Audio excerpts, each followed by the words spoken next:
Are you ready? Stand by.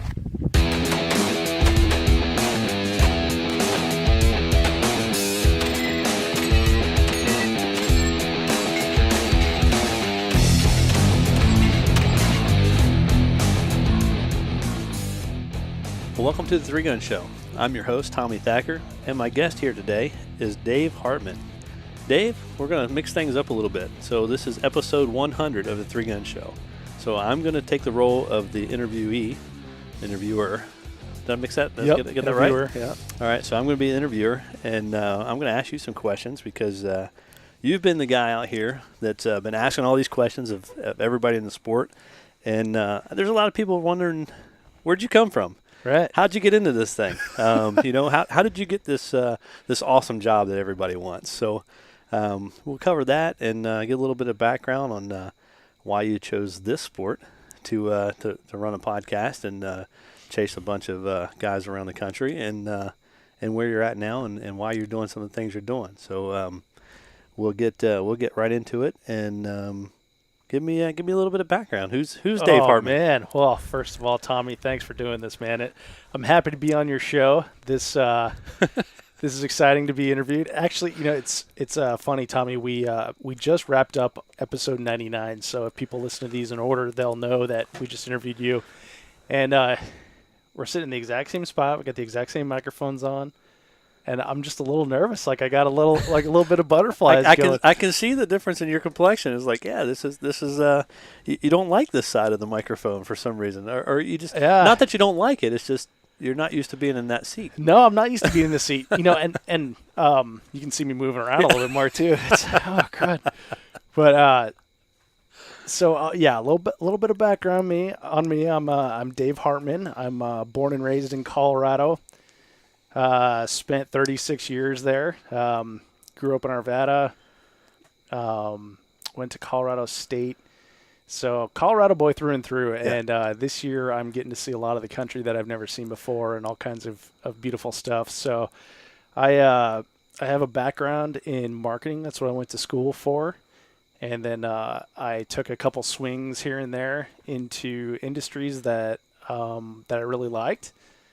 I was a racer back in the day, so I started right out of college in the automotive industry. Had a couple jobs in that industry in race parts and stuff like that. And then somewhere along the line, I got a job at the world's largest defense contractor. And I was like, okay, this is it, man. This is it. Huh? I got my foot in the door. I'm just going to climb the corporate ladder. And slowly over time, it sucked the life out of me to where I was stressed out every day and hating every day when I went to work. And I realized, you know what? It's not all about climbing that corporate ladder. You got to love what you do too. Yeah. So. Well, let's set the stage. We're at the Virginia International Raceway this weekend for Three Gun Nation Nationals, and it's kind of interesting to see you're a racer out of school, and that's kind of a passion. So, how's it feel to be at one of the nation's coolest tracks right now? Dude, I'm so pumped to be here. Yeah. Like I've wanted to come here for a long, long time. And when Three Gun Nation announced that they were going to be at Virginia International Raceway, I was like, oh man, that's awesome because I know I'm going to go there because I knew I was going to come to nationals too. And I saw, I think it was Rick Birdsall posted a little short video from the balcony of the lodge here when he came out for his pro match. And there's all these Corvettes rolling cars ripping right past the hotel. God. Yeah. I was like so pumped up. And so I get here, Tommy, and here's a little behind the scenes. And I don't know if I'm allowed to talk about this, but this is the podcast. This is your podcast, so I'm going to do whatever I want to do. Go ahead. So I get in here at Virginia International Raceway, and I had a little bit of a struggle getting to the VIR, but when I was on the home stretch, it didn't look like the home stretch. Like I had no clue where I was. Like the roads were, small 2-lane roads, and I'm like, this cannot be going to an international raceway. Google's got to be wrong. And I took a wrong turn, so I went into South Carolina, and had to come back up. But so I get to the gate and talk to the guy, and sure enough, it's VIR, and he's like, all right, you go over here to admin, and they tell me where I'm going. So I go over to admin, and I'm like, I'm here. I'm a day early because I was so excited. Can I please stay? And they're like, yeah, sure. Go ahead, park your trailer over here. We'll turn the power on for you. But I want to let you know, at the North Paddock, they're doing some testing, and there's no photography allowed. And I was like, oh, well. Well, you're like a pig in poop right now. Yeah, exactly. I was so pumped up, and I was like, okay, so what are they testing? It's like, well, we can't tell you. I'm like, well, I'll probably see, right? And they're like, yeah. I'm like, so why don't you just tell? But anyway. Yeah. So I get over there, Tommy, and you're not going to believe what was out there. What was out there? Nothing. Nothing. There What? was absolutely nothing. Yeah. Yeah, so I get over to the North Paddock, and it's like completely empty. They had like the Nissan GTR that is like, the track car. Right. And, of course, like the Nissan Cube van thingies that they take people out on the track experience. And then I saw in the garage they were working on something. And I'm like, oh, I wonder if that's something over there. But it wasn't anything interesting. I mean, it's interesting to like car guys because race cars are race cars, cool. right? Yeah, absolutely. But it wasn't. I was expecting like, oh, dude, they're gonna have like a 2018 rear-engine twin-turbo Corvette. Holy crap! They went to a V6. Everyone's gonna blow their mind. You heard it right here on the Tommy Thacker 3-Gun Show. The new cars that are coming out in 2018. Exactly, and that's what I was expecting, man. I was like, oh, you know what? Road and Track's going to be here. They're going to have like the 16 sexy supercars of 2016. Nope, there was nothing, dude. Nothing. I didn't see anything. I was so bummed. So that sucks. But so we do have some 3-gun happening here this weekend. Yeah, I'm pumped about that. So 3-Gun Nation Nationals are kicking off this weekend, and there's a little threat of this little itty bitty storm off the coast. I think they call Matthew or something like that. I've heard of him. What's your take on that? What do you think is going to happen? Well, okay. So if we're going on like my record for the year, we're gonna get dumped on. It's gonna be a sloggy, muddy mess, and I'm probably gonna lose my house. But so I started this year off with the 3-Gun Nation Southwestern Regional. Yeah. In Marble Falls, Texas, which is a really cool range. A lot of fun there. Yeah. And that was a good way to start the year. But yeah, torrential downpour. They had to throw out 2 of the stages because we didn't have enough time to finish them all. People's guns are sitting in rivers of water and everything. It was a pretty big mess down there. It was a mess. So now I know where this storm has come from. It's to follow the Dave I fought it. Hartman 3-Gun Show storm. Is that what it is? I fought it for so long. I'm like, no, it's not me. But now I got to own it because when I was in Colorado, let's see, it was the Colorado 3-Gun Championship, I believe. And sorry, Kevin, if I got that wrong, but there was a tornado warning when we were doing walkthroughs. In Colorado? In Colorado. Oh, of course in Colorado. But in Colorado Springs, of all places, I don't think I've ever seen one there. But there, everyone's phone's going off, and I'm like, you know what? I need to program these stages. I'm not going to, go inside. And where are you going to go inside to? We're at a range. So the alarms are going off on people's phone, and all of a sudden it's like so windy you can't even keep your eyes open. Oh man! And there was literally a funnel cloud but it dispersed right above the range, and so we got lucky there. But we got hammered on with rain that night, and again, nice little mud. Where else was I that there was rain? Eastern Regionals, no. Gen 3-Gun.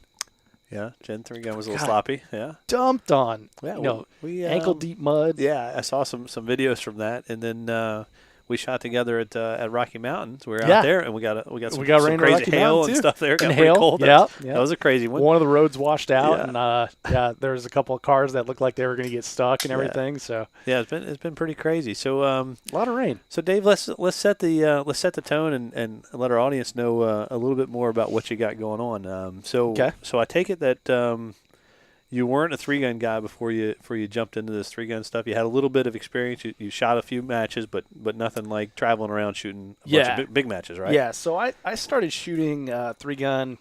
I think it was November of 2011. Okay. It was my first match, and then where I used to work, we had a range, and it was a nice private range for employees, which was actually pretty cool, and we could shoot out to like 300 yards.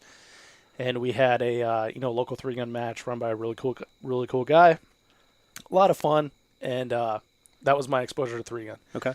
And then I started shooting other local matches around the state, thinking like I was going to some bigger matches. Right. And then I shot the Noveski 3-Gun Championship the 3 years that it ran, and that was like 2012, 13, and 14. Right. And that match was a lot of fun. And then, that was my only exposure, just one big match a year. And that was pretty much it. And so I watched 3Gun Nation on YouTube and Carbon TV online and stuff like that, because I never had cable or anything. So that was my exposure to 3Gun and 3Gun Nation, some of the bigger matches. And I always had a buddy that was like, "Oh, let's come shoot Rocky Mountain 3Gun." I'm like, I really can't do that. I really can't afford to. It's too far to travel. Blah blah blah.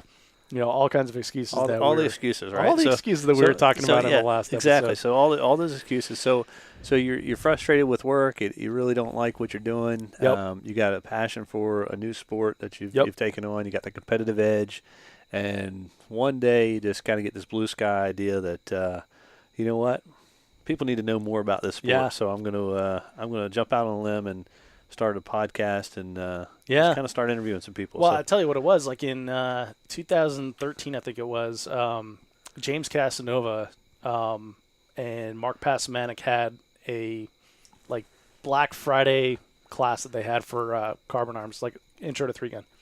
So they're like, hey, if you want any additional instruction, let us know. James had just gotten on Team Noveski, so a couple of buddies and I were like, oh, let's go take a class from James. Went and took a class from James, helping him clean up. And as we're putting stuff away, he's just talking. And we're just asking questions. And I realized, that was as valuable for the money as the class was, right. The actual physical shooting part of it, just talking to him.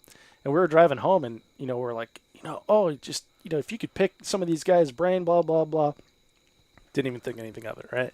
So then Michael Bain has, the Michael Bain, or it's the Downrange Radio podcast, and he would talk about 3Gun from time to time. I always thought, someone should just talk about 3Gun, period, and it didn't even hit me. And then I think it was a year later, I was like, I should start a podcast about 3Gun. And so I've been listening to podcasts since 2005, because I've had some jobs where I worked in shops, and so I would do machining, welding, stuff like that. And while you're doing that, you got a lot of time and no one's talking because everything's loud. So I would listen to podcasts, and over time, I just started listening to different podcasts, and they would talk about how-to podcasts. And so I picked up some knowledge from YouTube and stuff like that, and I bought some gear, and I did the natural 3Gun thing where you buy the wrong gear the first time and things like that too. So then I had been thinking about it and just hadn't done it. And then finally I had an end of the year where it was a super stressful end of year at work, had some other things happen in my personal life I wasn't too happy about. And I was like, you know what? I'm going to do it. And I'm going to do it June 1st. And we were talking about the Tim Ferriss podcast earlier, and I was listening to Peter Diamandis, and he said, you should look to accomplish your 10-year goals in the next 6 months. And I was thinking, wow, I've got a 6-month goal. I should try to do that in 90 days. Yeah. So I said, all right, April 1st. That works out. It's April Fool's Day. It's my brother's birthday. I'll do it by April 1st. So I reached out to, I made a big list of all the shooters I thought I knew, and reached out to a bunch of them, and yourself included. Yeah. And with nothing at all, just a website that said coming soon, I said, this is what I'm doing. This is the project I have in mind. Would you be willing to get on an interview and chat with me? And everyone said yes. Yeah. And the people that said no said, not right now, but how about next week? So, that was my first exposure to, on a mass level, the generosity of the people in this sport. Good. So yeah, you basically take your blue sky idea and say, hey, I'm going to do this. And then, what I think that the listeners probably need a little more insight is that you left your career and said, I am done with this. So it's not that this is a part-time deal. This is Dave Hartman. This is the only thing I do. This is what you do, right? And so kind of set the tone for that. So you're born and raised in Colorado, right? And never all left Life there, never left Colorado. I went on vacation. Yeah, little things, like right? That, but now, what do you call home now? Well, the North Paddock, over where nothing's happening with all those race cars that I was looking at. So yes, kind of a little bit of a long story here. but I'll get to where you're going. So Yeah. my home is mobile. I tow it behind my truck. Excuse me. There's a little bit of a romance of, living on the road and just having a trailer, just you and the dog, and going wherever you want to go, right? So that's kind of what I'm doing right now. Yeah. And how that came about is I knew that I wanted to build this podcast. I knew I wanted to build it into a business. The idea is to, replace your full-time income with your side business, and then, make that transition, right? Yeah. Well, I was completely at the end of my rope, to where I was so stressed out I couldn't even see straight. It was affecting all of my relationships with friends, family, etc. Yeah. And actually, Matt Burkett even told me to quit my job on the podcast. Yeah. So it's kind of funny. I'm like, hey, take some advice from Matt Burkett here. Yeah. But so that was always the plan, is to make the 3-Gun Show the full-time thing, and I hope that I've set it up to make that happen. So, a friend of mine, my best friend, was going through a tough time. He was going through a divorce. And in fact, how I found out about it, he calls me up and says, "Hey man, what are you doing tonight? I might need a place to stay for a month." And Okay. yeah. Yeah. So the housing market in Colorado is insane right now, and so he ended up staying with me for 6 months. Previous to that, his older brother had passed away. I had a couple of close friends pass away that, ostensibly are young, 34, 35, Yeah. and of stupid things, of cancer and just, not going to get into that, but it was kind of an eye opener of like, It's a lot of life change. I mean, A lot a of lot life of things change. going on. I mean, A lot of you're things going on. you're frustrated at work. You got this dream of Yeah. what you want to do, and you know it's there. It's within reach. and now I'm seeing people that are not going to see tomorrow, Yeah. right? And they're not going to be able to realize their dreams that they wanted to do in 10 years. Yeah. Right. And so we always have like the idea of like, I'll do that tomorrow. Right. And, we know all kinds of guys are like, yeah, I'll shoot 3-gun someday. Right. Yeah, until you don't, Right. So I'm sitting on the couch with my pal and my new roommate, right, Yeah. in my house, and the dog. And I'm doing some, social media stuff for the show, sitting on the laptop, and, he's doing whatever he's doing. And I said, people are really loving this, man. Like, people are learning from this show. Good things are happening. And, wouldn't it be amazing someday to, like, just put a trailer behind the truck, load Parker up in the back. Parker's my dog. Load Parker up in the back and just drive around, go to these matches, record interviews face-to-face, and just see the country. And he smacks me in the chest, and he says, "Why not now?" And that was like someone popping a bubble. Is like, why not now? Why not now? Why Right. not now? Yeah, I mean, the housing market in Colorado is not going to get any better or worse, depending on your Right. buyer What side you seller were? perspective. Yeah. Right. And I had been saving with the idea of doing this full time, so I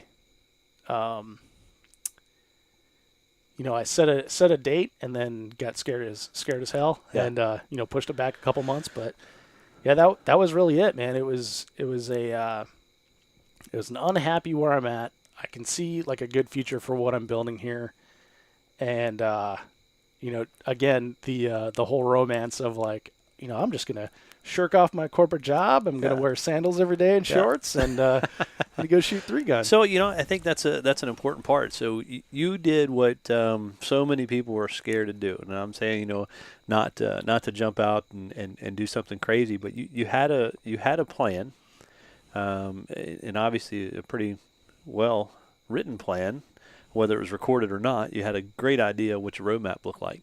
So you took advantage of the circumstance that things just aren't right. You're scared to take that leap, I think everybody's been in that spot one time or another, whether it's in the corporate world or relationships or whatever it is. But if you don't ever take a chance, you'll never get where you want to go. And, Yeah, for sure. It's a good thing to have an end goal in mind. If you don't know where you're going, you'll never get there. So you had that covered, but taking that step, I think so many people are just so concerned of failure that they won't take that step, and you never know if you'll succeed if you never try. So Yeah. hats off for taking that big Thanks, leap man. of faith. And for the listeners that don't know, we've been neighbors a few times this year. I'm kind of doing the same thing, but on a different aspect of I'm traveling around shooting matches and living in an RV when I'm on the road, and probably 20 events for me this year.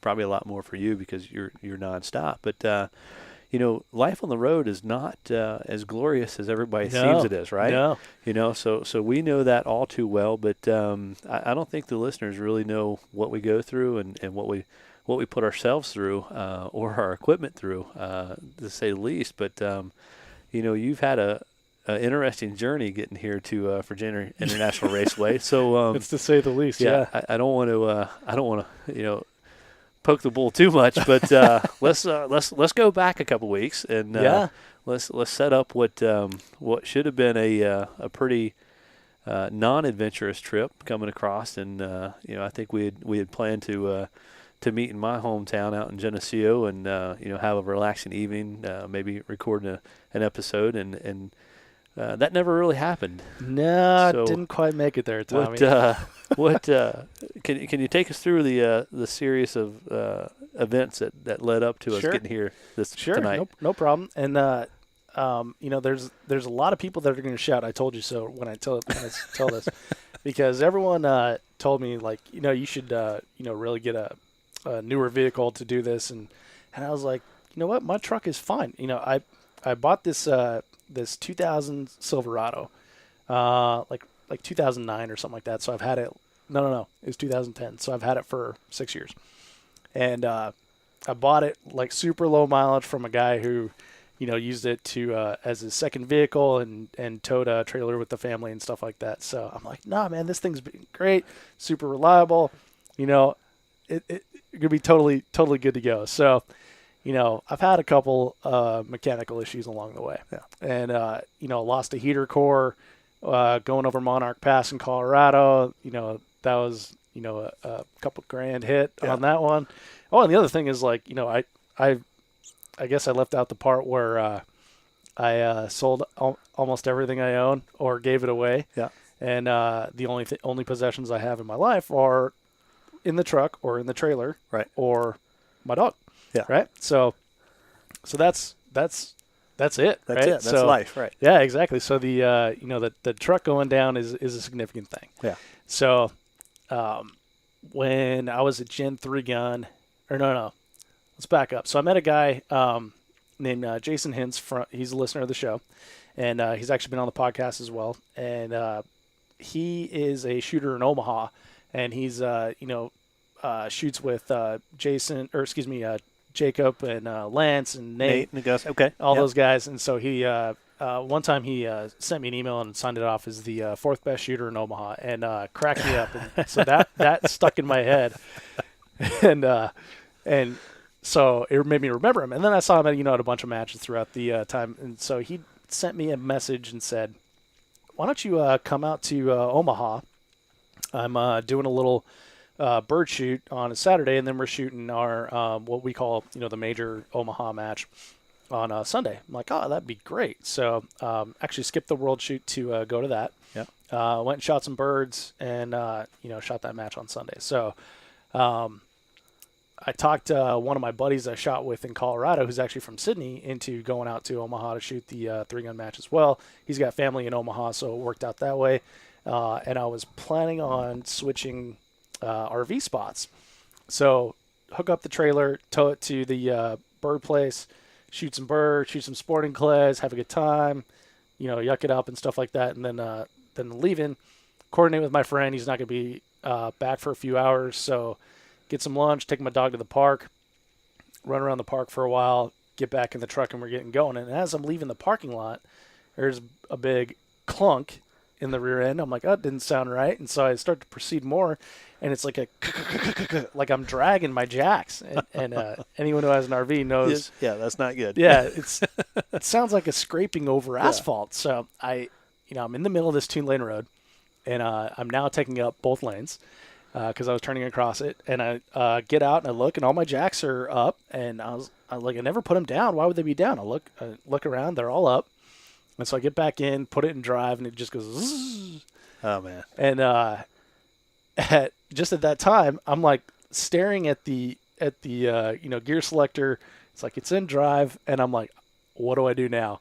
And I hear, hey man, and I look over, and there's this dude in a white Subaru STI, and he says, sounds like your rear end's messed up. And I was like, I just stared at him with an open mouth, like I didn't even say anything. And he says, put it in 4x and limp off. And I hit the 4x button, and I started moving. I was like, thanks, man. and then he was gone, and I was gone. Thanks, like, Subaru dude. wow, random good Samaritan. So yeah, the rear end was toast, and got a second one put in, made it 90 miles. That one was toast. They towed me back. Got a third one. They opened up the diff or the cover when they got it, and it was messed up inside. So then they get a fourth one, put in the fourth one, and in the process. So wait a minute. Stop here. So now you're what, 5 days into? Oh no. For a weekend? No. No, I skipped some time here. You skipped some time? Yeah, sorry about that. All right, so how did the weekend? Okay, so they looked at my truck on a Monday. They got the unit on a Tuesday. They got it back to me on a Wednesday. I left on that Thursday. All right, so 4 days in, you're leaving. Yep. You're out of town. Everything's great. Yep. And then 90 miles hit a day. Hour and a half. Yep. Something's not right. Smelling gear oil, and if you've ever smelled burnt gear oil, it's like the worst smell in the world. Right after child vomit or something like that. It was terrible. So I pull over, and then they sent like 6 hours later they sent a tow truck. But in the meantime, I was the show crossed like 200,000 downloads. So I'm like ecstatic and like questioning every move I've ever made in my entire life at the same time. And Nick Noble of Rockcastle Shooting Center reaches out, and he's like, hey man, you want to come on ESPN radio? We've got Rockcastle Shooting Hour and talk about the three gun show. I'm like, yeah, absolutely. So now I'm broke down. I call him up. I'm like, dude, I'm waiting on a tow truck. I might be in a tow truck at that time. He's like, oh, that's okay. I'm like, all right. So technology. Yeah, it's amazing. So I actually did a radio interview with Nick Noble from the tow truck on the way back, and the tow truck driver's listening to me talk about three gun and stuff like that. So that was kind of funny. But okay, so get back on that Thursday night. They're closed. They drop me in, and the guy's like, "Well, you want me to take a camp spot?" I'm like, "Dude, they're gonna fix this tomorrow. I'll just drop my RV my trailer in the back with my truck, no problem. Be good to go." So it was like 90 degrees overnight in Omaha, and I don't have a generator, so there's no AC, no air, and I'm like, just so hot. No, you don't sleep, so you're all groggy the next day. So the dude pulls in my truck, Day 5, right? So this is Friday? This is Friday. Yeah. So Friday, yep. Pulls in my truck, puts the breather back on. The breather would come off, lost a little bit of fluid. And he's like, oh, that's all it is. Got on the exhaust, and that's what was burning. And I'm like, I heard a metal sound. He's like, well, there's a little bit. It's singing a little bit. It's singing. Oh, and singing. Yeah, a singing anytime truck someone says gears are singing, it's bad. Yeah. So we want to get the manager to confirm it. Manager's at a dentist appointment. Manager comes back at 3 o'clock. He's like, oh, yeah, we got to get new rear in there. Like, it was instant. We got to get new rear in there. It kept me there all day. And so he wasn't going for Simon Cowell. He said, this singing, this is bad singing, right? Yeah, this is bad singing. This is bad singing. This is like Dave singing. But so we're gonna get your rear end. The same company is gonna go ahead and send us a new rear end, but it's in Topeka. It'll be Monday. Like, okay, well, I can stay the weekend. So they let me take the singing rear end in my trailer. And so I went back to the camp, the RV park that I was at before. Stay there Saturday, stay there Sunday. The good thing is, I know people in Omaha. I know Jacob, I know Lance, I know Nate, I know Jason. So I had all kinds of people there to do stuff with. So you had a free weekend, even though it really wasn't a free weekend. And it wasn't too bad because my only plan was to go to VIR, save for visiting my family for a week and getting some All right. some work done. So you're still within, even though you wanted to be here a week earlier. Yeah. You still I got a buffer. You still got a buffer. You got a good buffer. Okay. Yeah. All right. So you're a good traveler. You got a buffer. Yep. All I right, got so- a little bit of a buffer, so I'm free and easy. So day 5, nothing happens. day you get 5, to stay nothing there. happens. 6 to 7 weekend. Day 8. Day 8's Monday. Yep, Monday. I know that the techs get there at 7:30. They open at 8, so of course I get there at 5 after 8. And so I drop my truck off and go have breakfast with Jason, go check out this cool gun shop that he told me to check out, and then get a call. Hey, man, that rear end we got from Topeka, we opened the cover, and there's metal all over. It's messed up, so we're going to have to get you a new one. Like, oh, okay. So that'll be Wednesday. So day 8 shot because another bad rear end. Day 8 shot. Day 9. Day 9 is nothing because you're waiting on parts, right? So day 10. Day 10. And another rear end. So also, Tommy, you can probably relate to this. I've got the ticking clock of, now we've got a podcast due, right? Right. And yeah, you're going 10 days. Yeah. And so how do you schedule people to interview when you don't know where your internet's going to be, you don't know where you're going to be, and so I was having trouble. I'm like, I can't just give a guest 1 day notice because then the podcast isn't as good. They're not prepared for it. And, I'm not prepared for it with good questions, stuff like that. So I'm having that issue as well. Yeah.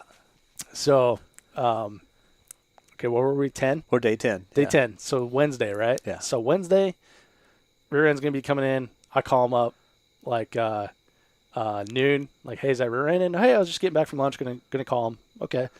Call me like 2 o'clock. Hey, the rear end's on the dock. We're going to go get it. Bring your truck in at 8 tomorrow, and we'll get it going. Okay. So we're all set for day 11, Thursday. Thank you. Thank you for help. So day 11, Thursday, truck goes in. They call me up like 2 in the afternoon. We put all new seals in it, new brake backing plates. Looks good. It's actually a posi unit, not a posi unit, limited slip unit, which is kind of cool. So we're gonna after 11 days, you finally get an upgrade and a limited slip. Hey, yeah, sweet, right? So they're like, okay, we're almost putting it back together, but we want to drive it, and we'll put some miles on it since we know you're going to take it, and we want to let it cool and then get it going again. And then let it cool. So we want to heat cycle it a couple times, make sure seals are holding and everything. So they're going to take care of you. Finally, make sure it's not get singing. something wrong. Absolutely, right? They feel bad about go backs. They don't like that stuff. Right. So, that was Thursday night. So Friday morning. So day 12. Day 12, and he's like, I'm calling you first thing Friday morning. So I was like, okay, don't call before 7. So 7:30, and I'm like, I should be awake by now. So take the dog out, do my thing. And then just kind of working on the show and stuff, lose track of time, and I realize it's like 10:30, and then 11 o'clock, and they call, and it's the owner, and he says, "Dave, we got your rear end in. We went ahead and put all new seals in it. When we opened it up, we realized it's a limited slip unit, and we heat cycled it a couple times. So basically, everything the guy told me he was going to do, they did. And then he says, that's the good news." And that right there, Tommy, is the kiss of death. That's a kiss of death. That's not good, right? That means there's bad news. Yeah. So I was like, all right, what's bad news? He's like, well, bad news is when we were lowering your truck, we dropped it. I was like, you dropped my truck off the lift? He's like, yeah. I'm like, was everyone okay? Was anyone hurt? And he's like, no one was hurt. I'm like, okay. And then he tells me, extent of the damage and everything. So they dropped your truck totally off the lift. Yeah. Wow. Yeah, and if you've ever put in a rear end, you know that goes in at like eyeball height because you got to stand under that truck. Absolutely. So from a 5'10" man at eyeball height, my truck fell off the lift, and it went over on its driver's side. Excuse me, which is great when people are passing me on the highway because then they give me weird looks. So completely dented every single body panel on the driver's side. Exhaust is smashed. It was on the bumper, so tweaked the bed. Wow. It's pretty significant. And so Dave, let me I commend you because you go through 12 days of craziness. Yeah. The guy tells you, "Hey, man, we got you all fixed up. This is good news. Got you this upgrade. We got you, this new rear end that is better than what you had. Got you all fixed up, ready to go. And by the way, we pretty much destroyed your truck. Yeah. And your first concern is everybody okay? Yeah. I mean that's amazing. That's I think in today's world, everybody is just going to jump right onto, man, you're crazy, blah, blah, blah, you're going to do this, you're going to pay for that, and all that stuff is, that'll come. But your concern is like, hey, man, is everybody okay? Because, I mean, that's a couple 1,000-pound truck falling 6 feet. I mean, yeah, dude, that's not just going to hurt your toe. Thing's like 6,000 to 7,000 pounds, and it's coming from 8 foot high. Yeah. That'll kill a guy. Absolutely. Three tons. We're pretty tough three-gunners and all, but I don't think that anybody, even Big E on Eric Lund's not going to handle 3 tons dropping. So, well, I tell you what, it kind of ties into what we were talking about with the job and the stress and stuff like that. This year, since it feels like a year, this time since May, since when I quit my job, Cinco de Mayo. Again, I like milestones. Yeah. It has been, a time of like massive peaks and valleys. And I'm told that the entrepreneurship path is that way, right? And you get to experience them largely alone because no one knows what are the peaks and the valleys. The great thing is, I'm surrounded by so many amazing people every week or every weekend, and those are the peaks. And then the valleys are the time in between where I'm in complete solitude and working on the show and in the lab, so to speak. Yeah. And, sleeping in Walmart parking lots with the flowers and stuff like that. But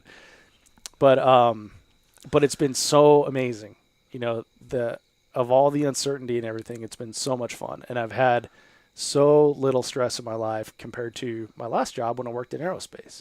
Yeah. So I mean, that's, for the listeners, think about what Dave just said. You got 12 days out of schedule when he's trying to keep a hard schedule. He's got milestones and he's really committed to that, and he can't stick to that. Doesn't know when the next person's going to be able to schedule because he doesn't have internet. So he's completely out of whack with his cycle is. And then they drop his truck off a lift, totally destroy this thing, and he has less stress than what he had on the corporate side of things.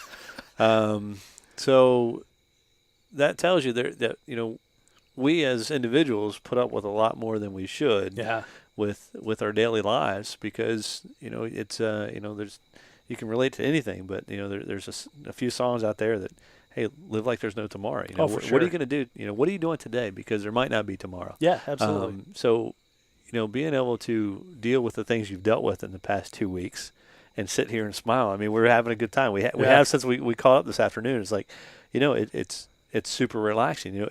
If I didn't know any of that stuff coming in until you told me sitting here, I have no idea you've been through any of that stuff. I mean, because the typical person right now is really wound up from their job and anything like that. And any little thing goes wrong. You know what? I walked out and my grocery bag ripped and I dropped a gallon of milk and I explode on the dude that goes by.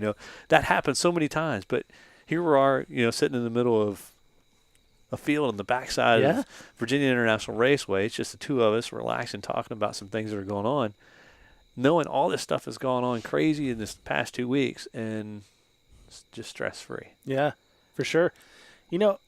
It truly is amazing, Tommy. And one of the things that, in my journey over this year and these experiences, again, I got rid of like almost everything I owned, which included, stuff that you've been toting around with you since you were a little kid. You said the magic word, stuff. Stuff, dude. It's just stuff. So a friend of mine put it perfect. And I was like, I can't believe like I'm not completely upset by this. I'm surprised like how calm I am. And he responded with things are things. And that's so true. Things are things. It's amazing like how like tied to materialism, I can be and I really was, and how little all that stuff really matters. Yeah. Like I've got, I'm going to go back to my my trailer tonight where all my stuff is, and a lot less stuff. Now. A lot less stuff. Yeah, a lot less stuff.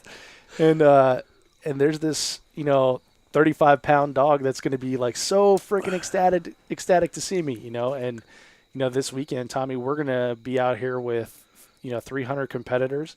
We're going to see people perform like amazing feats, you know, so fast, so precise, so well timed, and just like symphonies of movement. Yeah. And like that is like human potential is where it is. You know, it sucks my truck is damaged. I somehow limped here. There's some weird noises happening. I don't know. I don't want to talk about, but you know, like, you know, things are things, dude. Yeah. It's the people, it's the connections and stuff like that. And you know, if tomorrow everyone stops listening to the 3 Gun Show and, you know, my truck seriously dies, then I'll just go get a job, you know. I'll do something else. Well, that's not going to happen. So, No. you know, what from our standpoint, I love the show. I've been on the show and I've listened Thanks, to a man. lot of the shows, and I think you're doing a great job. You're definitely growing interest in our sport, and you know, we've talked about it several times. My deal is that I want to grow the sport. I want to see the sport get as big as Bassmasters, NASCAR. That, you know, there's 50, 60, 100 people out, you know, shooting on the Pro Tour. That's their full-time job, you know. We get to that point, then we're going to need a full-time commentator. So Yeah. I think it just kind of ties in that you already have this thing going. So Well, anytime that you say you want to grow the sport, I'm always right behind you like, go get him, Tommy. I want you to grow it too, exactly. buddy. So with that in mind, what can we as loyal listeners and all the listeners that are out there and listening land, what can we do to help support what you're doing? And I know that man. I don't want to, you know, I don't want people to think this is a sales pitch at all, because this is definitely, we haven't talked about this. So this is just Sure. me and what I do is, how can we help you continue with what you're doing? Because I know that, you know, you sold everything you got, you believe in this, you put everything on the line, you're chasing this dream, and you're doing this on your own dime with what you got. So sponsorship opportunities, what can we do? How can we help you keep doing what you're doing, because you're doing a great job at it, and then help further that to what's the next level? We don't know what the next level is yet because we're not there, but Sure. how can we help support that? So what is that? What does that look like? Is Man. there a help the 3 Gun Show continue to grow fund? Is there a sponsorship opportunity? What is it that, you know, as a shooter I can do to help you continue growing our sport? Well, oh man, I wish I had prepared for this. It's kind of a joke because See, that's one of those we were going to do questions. this weeks in advance, but we didn't know we was going to do this part. So Yeah. we didn't talk about this. So you know, the number one I always tell people at the end of the podcast, like, tell a friend, and I seriously mean that. Like I run into so many people that are like, you know, I just discovered your show, and you know, I can't believe it. This is great, blah blah blah. And I'm like, dude, you shoot with Bill, and I know Bill listens to this. right. Bill, why didn't you tell him about it?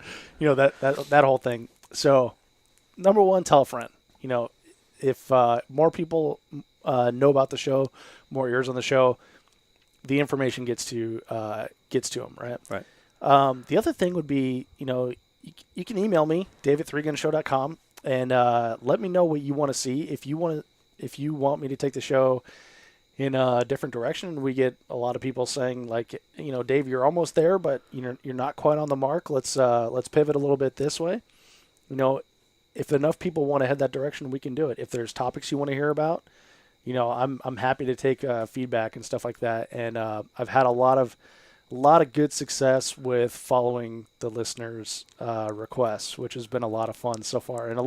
And sometimes it's stuff that, like, I never would have thought of on my own, and or maybe I didn't want to take it that way, Right. and it turned out great. So I love to listen to the audience and the listeners. You know, right now the only way to support the show financially is through an affiliate link that I have with Brownells. So if you shop at Brownells, you buy, you know, your bushings and your gas rings and, you know, your AR tools and Small parts to big parts, right? small parts, Anything. big parts, barrels, stuff like that. If you go to 3gunshow.com/Brownells and bookmark that page, and every time you're looking at Brownells, just use that affiliate link, and we get like a 3% commission on on what you buy. It's like 3 cents on the dollar. It's not that much, but it helps. Every little bit does. So there you go. So if you go to that link, if you plug into Brownells through your website Right. and make a purchase, Mm-hmm. it automatically knows that it came from your website, and it generates a commission sale for that. Yeah. Right. So as a community, we want to make sure everybody has that dialed in, that if you're buying from Brownells, you're already spending the money anyway, right? So you might as well go That's through. the cool part of it. There's no additional cost to No the cost, consumer. right? Yeah. So it's not costing you anything. It's an affiliate link that shows that Brownells is obviously supporting the Three Gun Show. We want to support Dave, so if you're going to go out and purchase something from Brownells, and you can get some great Timney triggers from Brownells, Hey, so there you might go. as well kill two birds with one stone. Get your Timney. Go to the Three Gun Show, log in through there to get the Brownells, and once you're on the Brownells webpage, you make your purchase just like you normally would. So anytime you think Brownells, think of the Three Gun Show first, and let's help there you support go. Dave and what he's doing. This man's putting his feet on the ground, putting a lot of miles on his truck and trailer. I know because we've been at a lot of the same places, and to get this much information. I mean, we're sitting there, we're recording show 100. Yeah, 100. That's a milestone.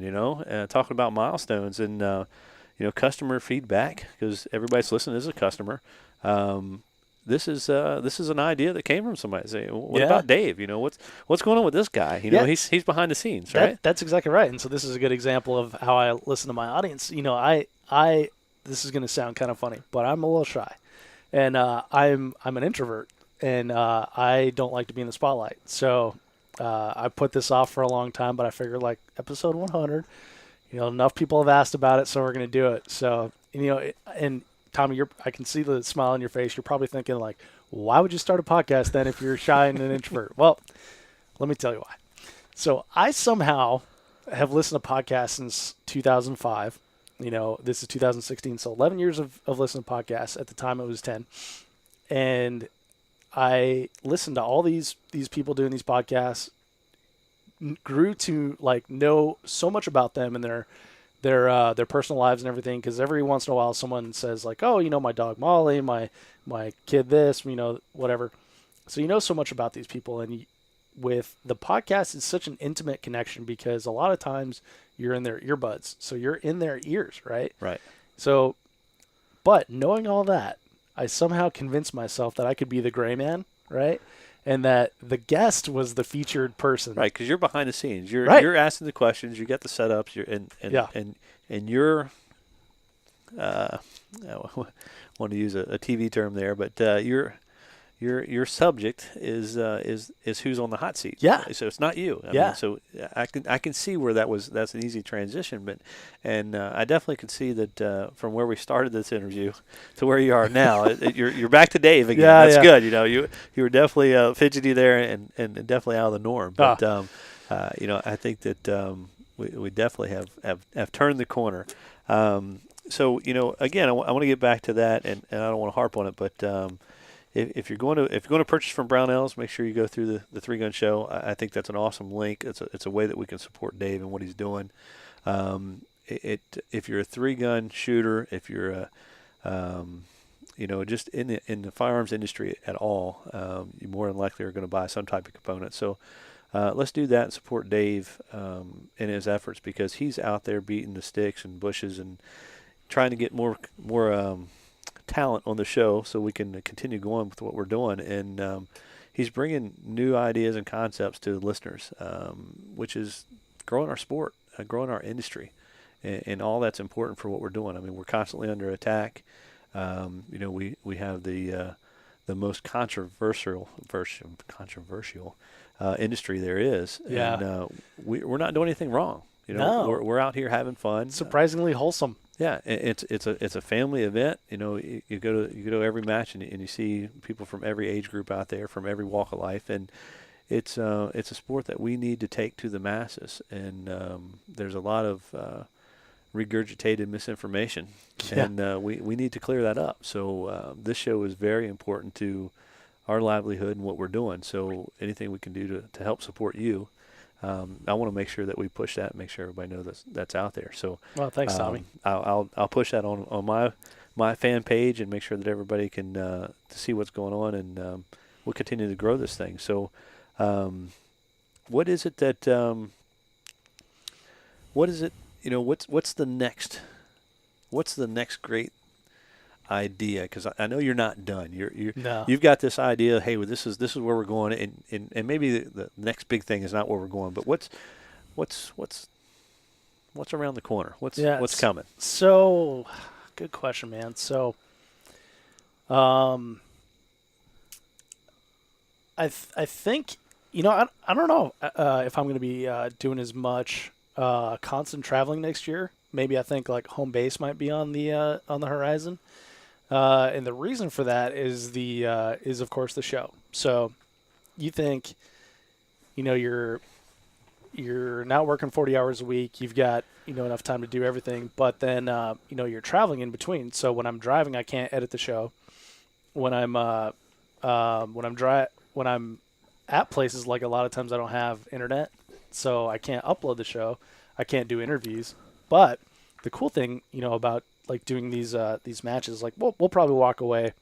I say we because you're going to be with me the entire weekend, but we'll probably walk away with like 4 or 5 interviews that we can space out over the next couple of weeks here, and then work on them as time allows. But the the stability of working on it, like day to day, whether it be 4 hours, 8 hours, 9 hours, whatever you want to say, I think will help. So I'm kind of considering like maybe finding a spot to be for a while. So that could be part of it. Show-wise, I'm dabbling in video. I spent some time with some awesome people in the spring and got a ton of great video.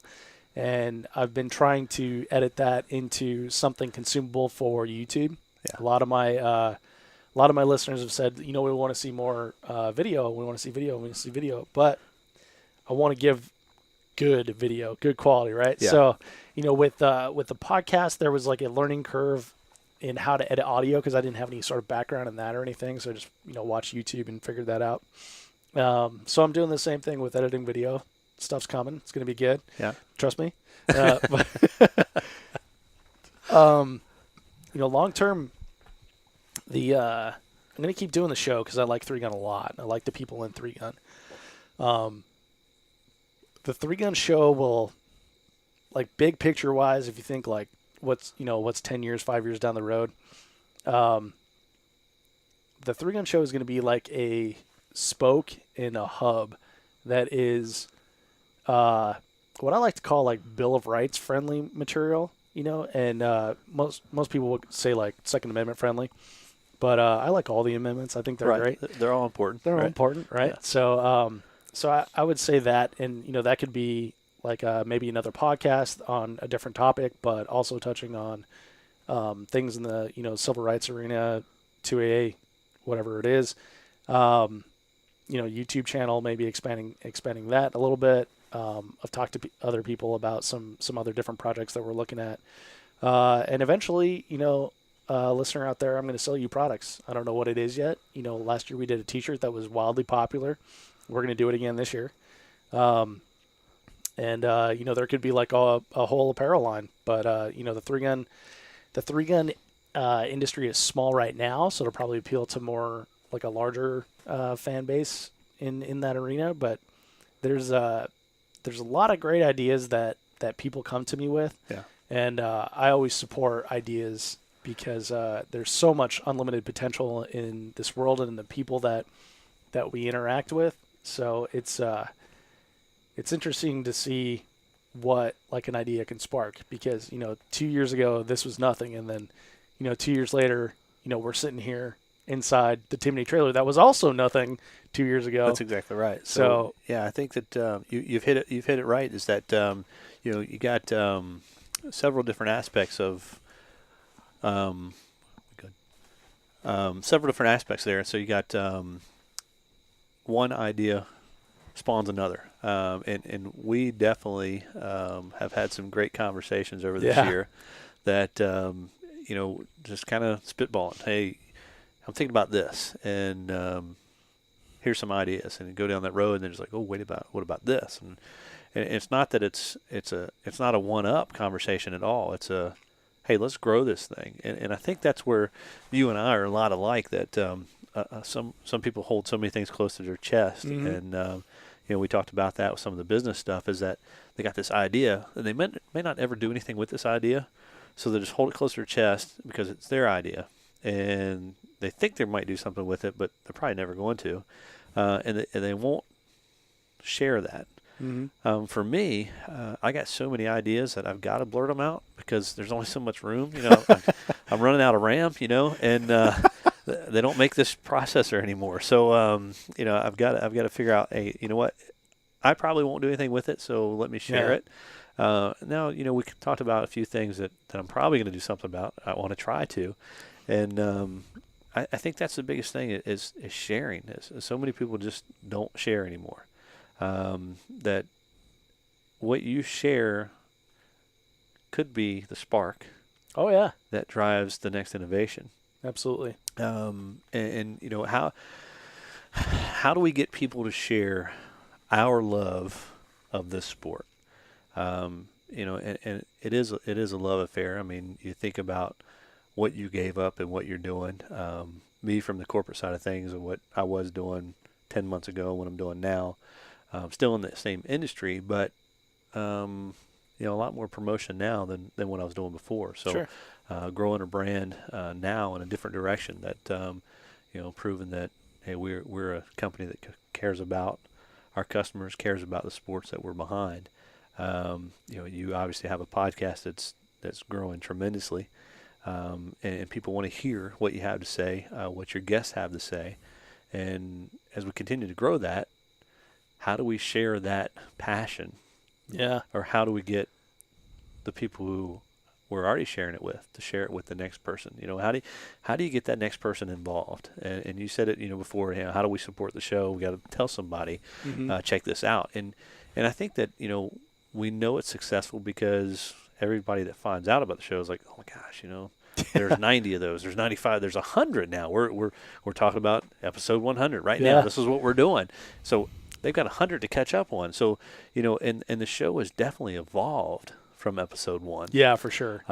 Yep. My style's evolved. I speak a lot more rather than just, asking questions and stuff. Yeah. And it's, it was more of a, my feel was it was a kind of strict interview type show in the beginning. Yeah. And now it's more of a commentary of, hey, let's just see where this thing goes. Sure. We start out with there's a few topics we definitely want to cover, and then let's just see where it goes, because that's the important part of the relationship. And I think that's what people are tuning in for, is that I want to get to know whoever's on the show. And for this show, it's you. So, being able to take that, where'd you come from? Where are you going? Let's get inside of that head and see what's going on. And I think that's the cool part right now. It's like, what's next? So for me, let me throw some ideas out there. So let's hear it, man. I got my notebook right here. So, and I'll just listen to this later. Yeah, we've my notebook. It's recording. I subscribe to the podcast. So, what do you think about taking this thing live? Ooh, live. Yeah. So, Tommy, it's funny you said that. So, my goal was to come here to VIR and tell you, Tommy, good news. Because you said that you'd be, my fellow commentator for the Pro Series, or for the Pro Match, the Pro Shoot-Off, I went ahead and I decided that we would do this live. And so that was like my plan. And I've got my my GoPro here. We're actually recording this, and I'll put it up on the YouTube channel for people to see. YouTube, and but the app that interfaces with GoPro and Facebook wouldn't work. Won't work. No, and it looks like it worked, and then they made a revision, and it won't work with Android anymore. It only works with an iPhone. So I like where your head's at. Now, are you thinking streaming audio, or are you thinking like streaming video? Well, I think that we have the capability to do both. I mean, streaming audio is good, but I think that streaming video seems to be popular like crazy right now. So, what it looks like, I don't know. A live feed video is awesome, but there's so many things that can go wrong. But I think that gives it the aspect of, hey man, this is live. This is Sure. what's going on. Unedited raw footage of this is it. It puts the commentators at risk of, hey, you got what are you going to do with that? Is it a dead spot? How do I fix that? What you see something you don't know how to react to. But you look at every major sporting event, Mm-hmm. and the live commentary is what drives that event. Yeah. I mean, so you think of, I hate to use football right now because I'm kind of mad at them, but baseball. All right, so you take a baseball game on TV, Major League Baseball. Some people think it's boring, some think it's exciting. I played baseball in school, so I'm really excited about baseball. Turn the volume off and watch a baseball game. Mm-hmm. That is horrifying. Yeah, absolutely. So it's the commentators that make the sport. And then you can actually, take the baseball out of it and only listen to the commentary. Absolutely. And you know exactly what's going on in the game. I listen to it when I'm driving a lot. You're driving a lot. Yeah. So even a football game, listening to it. So you can listen to it and imagine what's going on. So, that it's the commentating that makes the sport. Yeah. I mean, the sport's still happening, and the sport's Sure. the exciting part of it, but it's the people that are driving what's happening to the consumer. That's what makes it super exciting. I like that. So we did the commentary last year of the Three Gun Nation Pro Series shoot off. It was me and Jacob Betzworth, Lance Dingler, and then later on John McClain, Nick Atkinson, Dinah Muller now joined us, and that was fun. Really well received. Pete Brown actually took note of that, and he's like, Dave, can I have this file to go ahead and mix with our video? And he actually made like a really cool video of it, and it's on the website. I'll put the link in the show notes to the episode here. But I see that as being huge, and that's why I reached out to you and said, hey, we want to do this for the pro shoot off. So and this is an easy format to do it, right? Because neither of us are shooting the pro match. Hey man, that's fine. Oh, too soon. Sorry. Next year, maybe next year. All right, hey, if it happens, next year, I'll wear this while I'm shooting. I can make it happen. Perfect. That's super live I can hear commentary. it. 1, 2, 3, 4, 5. So, Be mic'd up, right? right. Yeah. Maybe that's the next step. There you go. See, Pat Kelly would be fun to listen to. Man. You have to get the bleep button. Oh, okay. So yeah, that is definitely something interesting. What I was just thinking about when you were talking about that is, eventually I'd probably, shoot with the ROs and then just do, commentary and live stream during the matches. You'd have to have like a venue and a match that's conducive to that. Off the top of my head, I can think like, Rockcastle will be, well suited to that because they're willing to bend over backwards for anything you want to do to promote the sport. So let's take that bigger picture. So typical matches, 8 to 10 stages, major match, right? Right. So what would it take to have someone live feed from each stage? Ooh. So basically, take the golf aspect. Right. You know what? Hey, then we're covered. We got every shooter that's out there. We communicate between one another. Say, Dave, look, I got Greg Jordan's coming up on stage 5. What do you got on 3? Nothing right now. They're setting targets. All right, I'm going to take this. We're going to run with this. So, guys, get ready. Stage 3, Greg Jordan getting ready to go. This is what we got. Set up the stage. Here's what happened. He's going live. He's engaging these targets. He's doing this, and this was his time. Boom, live feed. This is what just happened. Dude. I like where your head's at. What do you think? So, I mean, some equipment. Yeah, so equipment-wise, time. I don't know what it would take, but I feel like 2 GoPros could capture that whole thing, right? Yeah.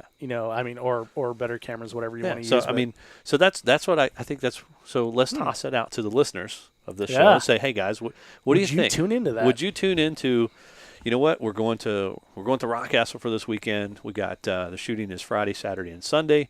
We're going to go live Friday and Saturday on the afternoon stages. Mm-hmm. Do you want video, live feed video? It's going to be difficult because, I don't know about splicing video, blah, blah, blah, live feed, but we could do audio. Sure. So commentators, we had, stages 4, 5, and 6 or whatever we got. Would you tune in to listen to that live commentary of what's going on the stage? or are all of our fans shooting the match? Yeah. And we got dead space. Nobody's listening to it. That's a good question. I think about that a lot. If you watch the downloads of the show, it peaks on Wednesday, obviously, because that's when the show comes out. Right. And then there's a lot of downloads on Thursday, a lot of downloads on Friday, hardly any on Saturday and Sunday, and then it bumps up again on Monday, dips on Tuesday, peaks on Wednesday, and thus goes my life for Right. 365 Right. days. So Are all our audience at matches over the weekend? Well, no, because not everybody shoots every match, because we'd see everybody at the same match, right? So we got 300 of our competitors at given event, okay. right? Which is like 1%. Exactly. So small aspect. So of course, my up to is always growing the sport. Right. That's what I always think. How to make this bigger? Because from a pro shooter standpoint, I want 50 more guys like me. That's what I want. I want people to make a living doing this. So the only way to do that is to grow the sport. The only way to grow the sport is to get more people interested. Get more people interested, you got to talk about it more. It's true. So live feed of an event, whether it's audio or video, don't know yet. But if we can take that to the consumer who can't make it to Rock Castle, but I can give you a live feed of what's going on. Here we are. Let me set you up. So you know what? Here's your pairings. Here's your squad list. Here's who's going out, because squad list is published before the match starts. It's true, yeah. So we can say, look, you want to know what Greg's doing, you want to know what Dan's doing, here's who's shooting the match. No different than a golfing event. Look, Rory's playing this weekend, or Tiger's playing this weekend. And you know what? I'm not tuning in because my guy's not playing. I don't care about it. But when they're playing, it's tee time's 2:00. 1:50, boop, I'm on. I'm watching. Why not? That's a good Might point. work. And would you do like a poll or something like that to see who your audience wants you to follow, or would you just follow the top 8? Because then that might get kind of. Yeah, I mean that's the tough part. You would say that look at who you have out there, who you want to see. Top contenders, initially top you could finishers. just follow the super squad. You could follow the super squad. You got to have something else, because you got that downtime in between. We don't want to have maybe we're gonna have commercials. It'd be great, because that'd be some revenue. So Dave don't have to, live completely on the road all the time. Or even if I did, then it would just be in a more opulent, bigger lifestyle. On the road. We probably would all upgrade at that point. I'd have 2 dogs.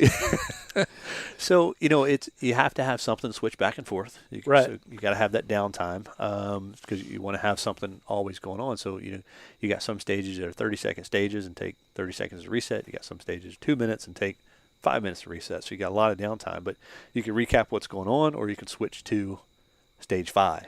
Right. Here's what's going on in stage 5. So you're thinking like another reporter / commentator out there. You split up and take a different. No, that's a pretty good idea. Pretty good plan. I mean, really, taking the golf side of it is like you got 18 holes. You got 2 guys that covering this, and now they got a lot of video cameras, so they're watching from there. But from our side of it, we need to be on site seeing what's happening, because we don't have that much coverage.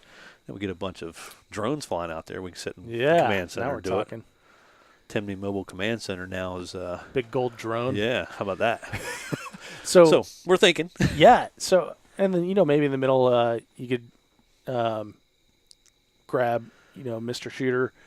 What happened on that stage? What did you see? And how's the 6 inches of mud here at Gen 3 Gun affecting you? Absolutely. Hey, look, saw you go down there. It was a good save, but how'd you recover so quickly? You hop back up. You had a 300-yard target engaged at 1 round. Dude, you were just face down in the mud. Tell us about that. Yeah, exactly. But you don't know. You don't know what you're going to get, because we haven't had that. We don't have that in-your-face commentary. We get them coming off the stage. The Pro Series, we had it. Chad's in the face with the mic. Right. Hey, Tom, you just screwed up that stage. Yeah, I know. I'll be back next year. Got it. All right. So that's the after effect. You know what? I want the in the face before you get ready to run the stage, man. What are you thinking? I don't know. Dave, you need to leave me alone. I need to go think. That's it. But hey, that's where the sport's going. That's the excitement that people want to see. That's what grows all the other sports. It's true. So if we want to grow our sport, we've got to take it to the consumer. What does the consumer want to see from our sport? Reality. What's happening? What are you thinking, man? Hey, you know what? So-and-so shot this in 38 seconds. What are you going to do? Did they really? Yeah. Stage plan blown, blah, crash and burn. Hey, it's reality, So It's true. why not introduce that side of it? It might work, it might not. Shooters might hate it. Consumers might love it. Yeah, I was just thinking about being the most hated man in 3-gun right there when you're asking people like, hey, Dan shot this in blah blah blah. What are you going to shoot this in? Yeah. And then now they've got that in their head. It shouldn't be a secret. I mean, people are trying to find out. If you shoot 4 stages today, you got 4 stages tomorrow. They get done. They look on practice score. Hey, who shot this? What time? It's true. They're already doing it already. It's true. So for me, it's a leaderboard on every stage. Here's the top times. That would actually be awesome, is to have a leaderboard on every stage. Absolutely. Here it is. Boom. Why not? Here's what you got. So we got a lot of equipment we need. So guys, I need you to really help Dave out. Yeah, send me some iPads or something. We've got to go to we've got to go to the 3-Gun Show and then click on the Brownells link. 3gunshow.com/Brownells, or just click on the Brownells. Click on the Brownells link and buy all your gear from Brownells through Dave's website, so that we can get this gear. Because where we're going with this is live 3-gun, live streaming 3-gun commentary. I like it. Well, and the great thing, Tommy, is the people that are listening right now are going to be able to say, like, you know what? The 3-Gun Show is going to be, live streaming at Pro-Am this weekend or at 3-Gun Nation Nationals or whatever, and, everyone's watching it. I used to listen to that guy when he was driving a trailer around the country, and he would just record that stuff with 4 AA batteries and an SD card. So you're going to be the OGs, the people that have been the original fans, the people that have been with us through the entire thing. That's it. So you hear it right there, live from episode 100. Episode 100, man. 100 episodes. Where the future is that it won't be episode XXX anymore. It's going to be live. Right. Live from crazy. Live from VIR. It's the 3-Gun Show. Wow, that's interesting to think about. If you don't do it, somebody else will. Yeah, exactly. Well, that's the whole thing, right? Is the the idea for a 3-Gun Show podcast or a 3-Gun podcast was, it's not new. There were a couple people that reached out to me and said, "Oh, I was just going to start that," and they listen to the show now. It's because it's information that should have been out there, and now we're putting that information out there. But it's just whoever does it, like you said, and those ideas are a dime a dozen, but there's hardly people that will execute on them. Dave, closing thoughts for you. What can you take to your customers that keep them coming back? Oh man, well, closing thoughts. I would be remiss if I didn't say thank you to everyone that listens to the show, everyone that supported it from the beginning, everyone that's shared a link on Facebook or forwarded an email to a friend or told someone at the range or bought a T-shirt, used the Brownells link, or have called up one of the companies that have been on our show and said, "Look, I heard about you on the 3-Gun Show, and I really liked what you had to say, and I want to buy a shotgun, a rifle, or whatever from you." Those are the type of things that keep me going, as well as people saying, I learned this from Greg Jordan, I learned this from Andy Peterson, I learned this from so and so, and it changed my game, it helped me out. I listen to you every week, like that keeps me going, and I really do appreciate your ears, and I'm not just saying that from the bottom of my heart. Like, you listening is what keeps me doing this, and I appreciate you. Awesome. Dave, thanks for being my guest on show 100 of the 3-Gun Show, and I look forward to joining you sometime in the future. Tommy, this was so much fun, man. I'm glad you had me on your podcast. I appreciate it, buddy. Thanks for being there, man. I hope you enjoyed that interview with, me. Again, a huge thank you to Tommy Thacker for answering the call of the 3-Gun Show audience to turn the tables and conduct this interview. Much appreciated, sir. Thank you for your hospitality as well. Tommy asked me how the audience can support the show, and I've added a couple options to make it easier. Check out 3gunshow.com/support for the full list. But the short of it is that I've set up affiliate relationships with Brownells, Amazon, and Optics Planet. And if you're shopping with any of these companies this now or this holiday season or anytime in the future, please use the link that you see on 3gunshow.com/support and know that your purchase will help keep the show running. Also coming up real soon, we're going to be doing another run of the famous Born to 3-Gun t-shirts, this time likely in gray. so keep your eyes peeled on the 3 Gun Show store as well. One last thing before we go here, I have a review to read to you from iTunes, and I read each and every one of them, and I will also read yours on the show, so you can leave your own at 3gunshow.com/iTunes. This one is from 3Gun Lou. He says, easiest way to improve your game, 5 stars. This is one amazing show. I've been listening to the show since day one, and I've loved to watch it grow. It has given me insight on 3Gun that has totally changed my game for the better. Dave has done one hell of a professional job, and I can't wait to see what's in store in the next 100 episodes. Thank you, Dave, for breaking your back for us and for our sport. So many new shooters have risen because of your effort. Well, thanks, 3Gun Lou. I totally appreciate that, man, and it was great to meet you at Nationals, finally, after chatting with you digitally for so long.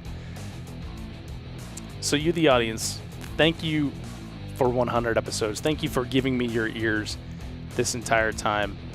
There's so much cool stuff coming in the future, and I want you to be there with me. So thank you so much for downloading, listening, and subscribing to this show and to all of the shows. I'm Dave Hartman, and I'll catch you in the next episode.